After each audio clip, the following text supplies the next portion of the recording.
সিনেমায় যে ভয়েসগুলো দেয় ওই ভয়েসগুলোই তো শুনছি, তাই না? এমনি সময় কেমন কথা কয় ওইটা কি শুনছি নাকি? তা আমি আর কি ওই ধারণা প্রসূত ভাবলাম যে তারা যদি দাওয়াতের কাজে আসতো হয়তো এইভাবে তারা এই কথাগুলো বলতেন, ওই দৃষ্টিভঙ্গি নিয়ে আমি করছি। তাছাড়া অন্য কোনো খারাপ দৃষ্টিভঙ্গি বা তাদেরকে অপমান করা অথবা দাওয়াতে তাবলিগকে ছোট করা এই কোনো দৃষ্টিভঙ্গি না, পজিটিভ একটা ভাবনা নিয়ে করছি।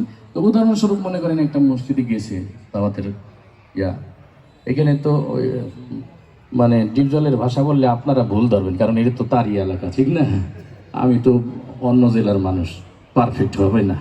তো ওরপর উদাহরণস্বরূপ মনে করেন একটা মসজিদে গেছে, আমির সাহেব চিন্তা করছে যে সবাই তো সেলিব্রিটি, কারে থুয়ে কারে দিই ভয় নেই, এক একজনের যদি একা করতে দিই তাহলে তো মসজিদে ভিড় হবে।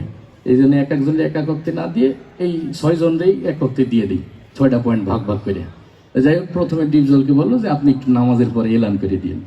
নামাজের পরে ডিপজল সাহেব এলান করতেছে এইভাবে, ইনশাল্লাহ ভাই বাকি নামাজের পরে মসজিদে ইমানে কিনের কথা হইব, ওই মুসল্লি তোরা অগতে বউবি, নাইলে কিন্তু ছান্ডে বান্ডে করলো ছেড়া দিব, কয়া দিবাল আছি। যাই হোক, সে তার মতো করে এলান করে গেল। এরপরে মিশা সদাগরকে বললো যে আপনি একটু কালেমার পয়েন্টটা আপনার মতো করে সুন্দর করে আলোচনা করেন। মিশা সদাগর কালেমার পয়েন্টটা আলোচনা করতেছিলেন এইভাবে, আমরা দু চোখে যা কিছু দেখি আর না দেখি সব আল্লাহর সৃষ্টি মাখলুক।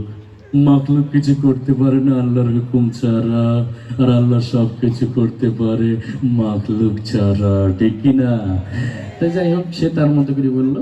এরপরে ডিপজলকে বললো যে আপনি একটু নামাজের বিষয়টা সুন্দর করে বুঝাই দেন। তাই ডিপজল নামাজের বিষয়টা বুঝাইতেছে এইভাবে, ও আল্লাহ রাসূল যেমতে যেমতে নামাজ পড়ছে আর সাহাবীও শিখাইছে অন্তে নামাজ পড়তে বোঝো নাই মাসলাটা দুধু খা এই মশা, আরে নামাজ শিখাই দিবি। যাই হোক, সে তার মতো করে বললো। এরপরে জিকিরের বিষয়টা দিয়ে হলো আমাদের বরিশালের কাবিলাকে, যে আপনি একটু জিকিরের পয়েন্টটা সুন্দর করে বলে। কাবিলা জিকিরের বিষয়টা বুঝাইতেছে তার ভাষায় এরকম, ওর হালতে মাওলা পাকের জিকির তোমার তেলের ভিতরে টাস টাস করে বাজতে থাকবে। জিকির হইলে যদি তুমি কবর ভিতর হান দাইতে পারো তাহলে তো বাইসি গেলা, আর জিকির না হইলে কবর গেলে ফেরেশতারা তোমার 14 শিকির ভিতর হান দাই দেবে। যাই হোক, সে তার মতো করে বললো। এরপরে ইকরামুল মুসলিমিন, মুসলমান পরস্পর ভালোবাসার হৃদ্যতা, এটা দেওয়া হলো নায়ক উমর সানিকে। তো উনি একটি ইমোশনাল মানুষ, তো উনি আর কি কান্দে কান্দে বলতে আছে, একজন মুসলমান আরেকজন মুসলমানের দুঃখ কষ্ট ভাগাভাগি করে নেওয়ার নাম ইকরামুল মুসলিমিন। চৌধুরী সাহেব, আমরা গরিব হতে পারি, আপনার মতো বদদিন নই, আমি গত মাসে 3 চিল্লা দিয়েছি। যাই হোক, সে তার মতো করে বললো। এরপরে দাওয়াতে তাবলীগের বিষয়টা দিয়ে হলো নায়ক মান্নাকে, যে তুমি একটু সুন্দর করে বলো।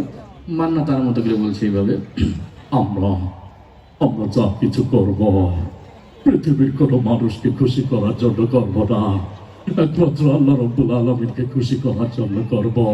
হ্যাঁ হ্যাঁ, আল্লাহ রাব্বুল আলামিনকে খুশি করার জন্য করব, এইভাবে বললো। এরপরে দাওয়াতে তাবলীগের বিষয়টা দিয়ে হলো নায়ক রুবেলকে।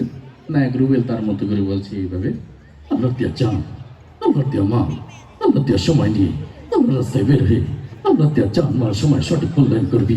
আর জেনে রাখিস, তুই যদি আল্লাহ দিয়া চান, আল্লাহ দিয়া মার, আল্লাহ দিয়া সময় সঠিক মূল্যায়ন না করিস, তুই বেঈমান হয়ে মারা যাবি, বেঈমান হয়ে মারা যাবি। এইভাবে আর কি দাওয়াতে তাবলীগের বিষয়টা। এখন আমরা কবিতায় ফিরে যাই, কি বলেন? তো কবিতা আমাদের শিল্প সাহিত্যের